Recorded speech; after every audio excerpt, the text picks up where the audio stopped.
different realities.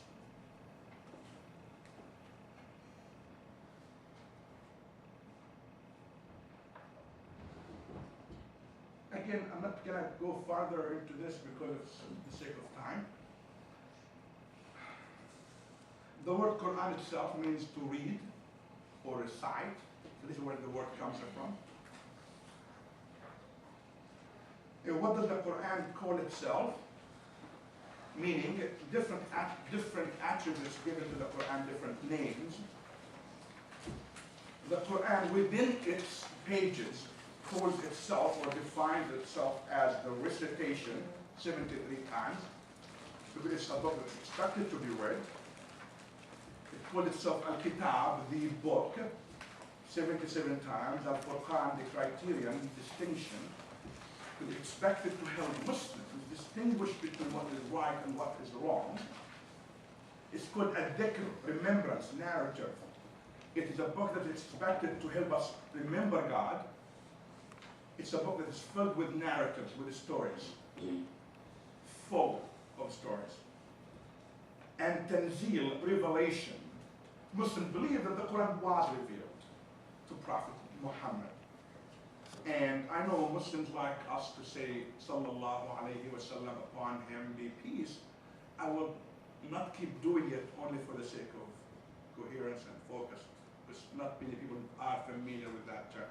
So I will say Muhammad, not with Sallallahu Alaihi Wasallam every time I say it. So don't be offended, some of my Muslim sisters and brothers here. The Quran describes itself also in these ways.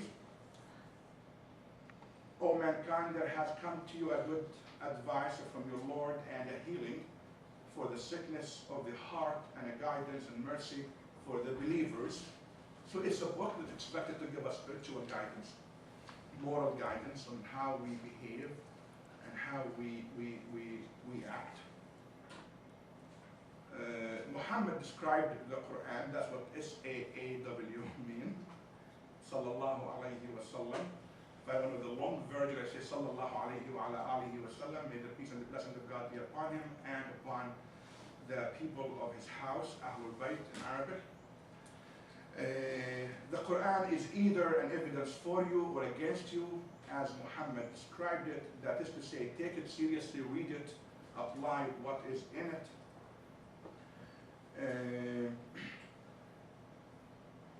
Now, let's get deep now. This is deep, guys.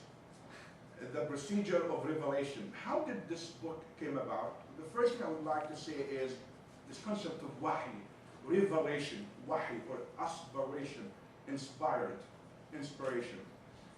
Muslims would say in their books of the study of the Quran that the Quran came to the Prophet in different ways, either through, or I'm sorry, the wahi, God speaks to prophets, not to Muhammad. God speaks to prophets in general, not only to Muhammad, in different ways. Very much like God spoke to Abraham through a dream, or direct speech as God spoke to Moses on Mount Sinai. So Moses heard the voice of God speaking to him on Mount Sinai, as Islam says. God spoke to Abraham through a dream about what he should do with his son. Or through an angel. That angel is called Gabriel. So according to Islam, Jibril came and gave Muhammad the message of the Quran on stages. Muslims would also say that the Quran was first revealed to a Lawh al-Mahfuz, preserved tablet. So God authored his book, this book, if you will, and ordered for it to be written in the preserved tablet up in heavens. So the Quran as we have it is the copy of a copy that is in paradise, in heavens. So this is only a copy of what was authored in the Lawh al-Mahfuz, in the preserved tablet up in heavens. And the angel would take it from it as needed and reveal it to the Prophet. The Quran was revealed to the lowest heavens in Ramadan, meaning to the earth. The first revelation of the Quran was given on the 27th night of Ramadan. This is why Muslims celebrate the revelation of the Quran in what's called Laylatul Qadr, the night of power, basically because that is when the first revelation came. But also that is when Jibreel, the angel, came down once a year to review Muhammad's memorization of the text, to ensure that there was no mistake, and to ensure that Muhammad would also review the revelation of the text with his companions.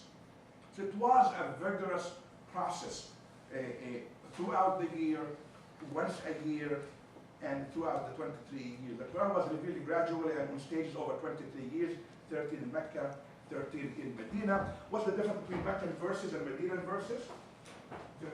You will write it down. Meccan verses are very short. So the shortest chapters of the Quran are toward the end, were all revealed where? In Mecca. Why? That's what you do when you have a little child. You don't give him a lecture 2 hours of how to behave. To the point, 1-2 minutes and move forward. Isn't that true? You move it gradually. So that's number one. Meccan verses are very short, Medina verses are very long. The longest verse in the Quran is in chapter 2 towards the end, called Ayatul Dayn, the verse for the borrowing of money and lending it. It's one full page, by the way, one full page verse, and the longest verse, Ayatul Dayn.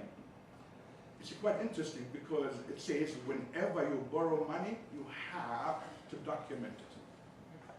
And it became a very important verse later in the history of Islam. Every time you borrow or lend, you have to write it down because you never know what happens down the road. You end up in a fight. No, I gave you. No, I did not give you. No, you meant it's a gift. No, I meant it as a loan. No, this. No, that. You have to write everything down.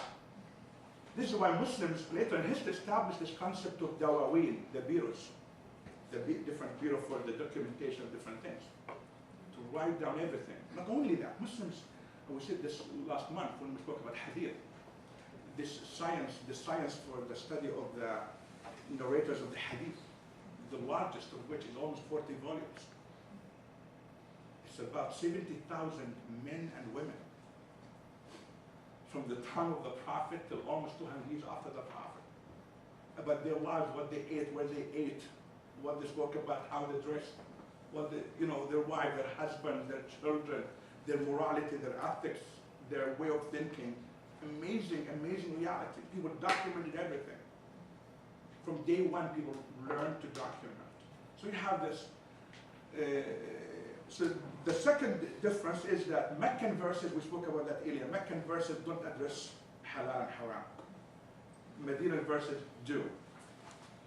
Why? Because now you have a society well established with a constitution, if you will. You have diversity within it. You have Jews, you have Christians, you have atheists, you have believers, you have believing Jews, believing Christians, believing Muslims, you have pagans, you have men, you have women, you have marriage, you have divorce, you have businesses, a new market was established, all kinds of dealings that require what? What should we do or what we should not do? Different reality, different natural reaction to a new society that emerged. These are really basically the two major differences between Meccan and Medinan verses.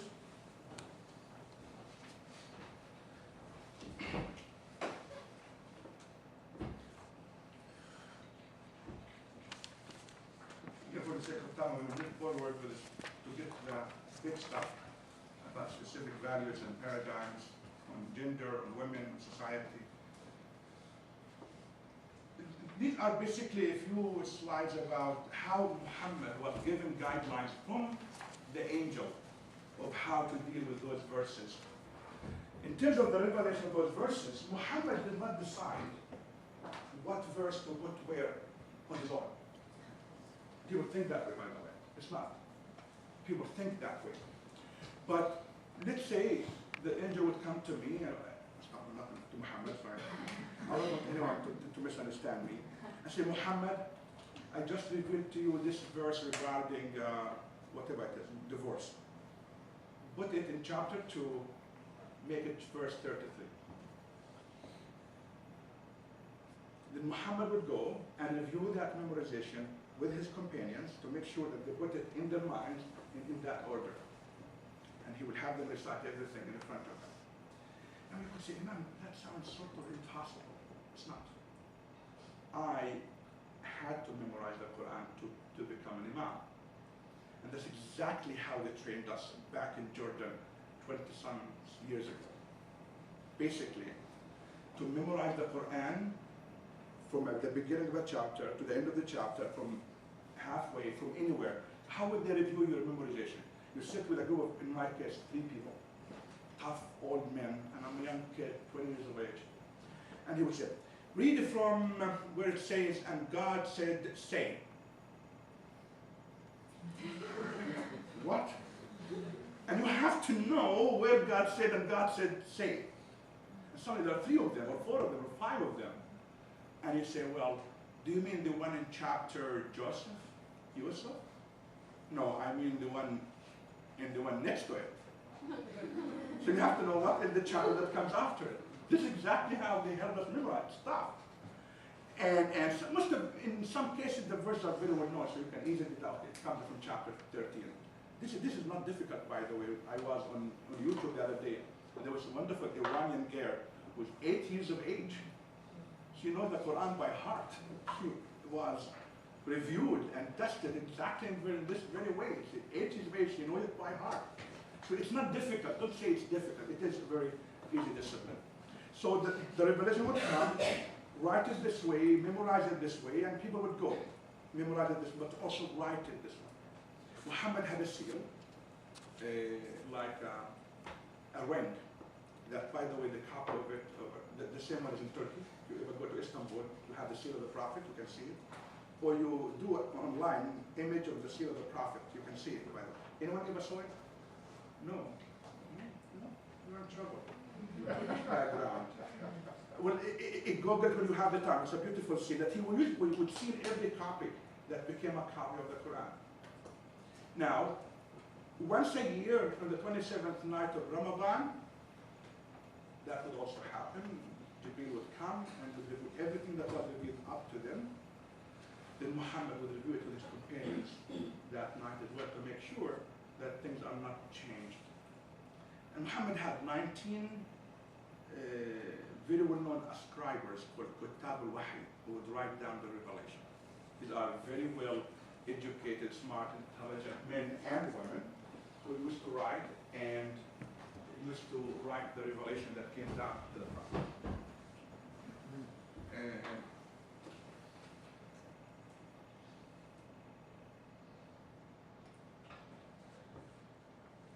We mentioned a lot of this stuff. I really want to focus on some more stuff other than this.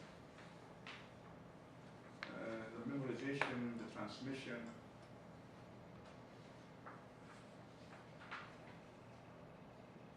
Meccan revelation, Medina revelation, writings of the book.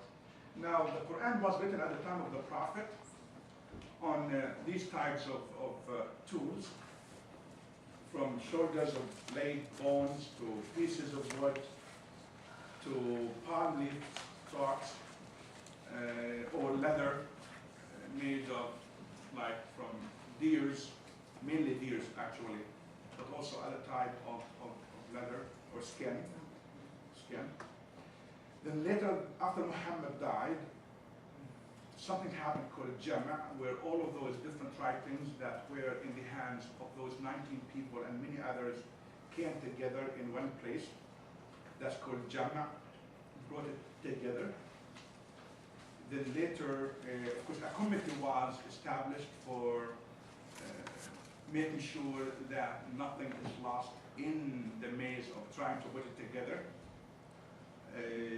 Headed by Zayd bin Thabit, who also had a huge group of men and women working with him to ensure that what was memorized is similar to what was written. That's quite important for me to say. Now, what is the criterion that you use to make sure that nothing was lost? Number one, tens of thousands of people actually memorized the text at the time of the Prophet. Number two, we had all of these thousands of copies of writings that were sealed by the Prophet. So how would you do it? So what did this committee do? Publicly sat down with thousands of people, went over the writings, went over the memorization to make sure that it is in the order it was decided by the Prophet, meaning, as he said, it was tawqefi from God. Number two, making sure that what people memorize is exactly in line with what was on the book, if you will. So no difference between these two. Uthman, again one of the companions of the Prophet, again appointed Zayd to make copies, meaning to write.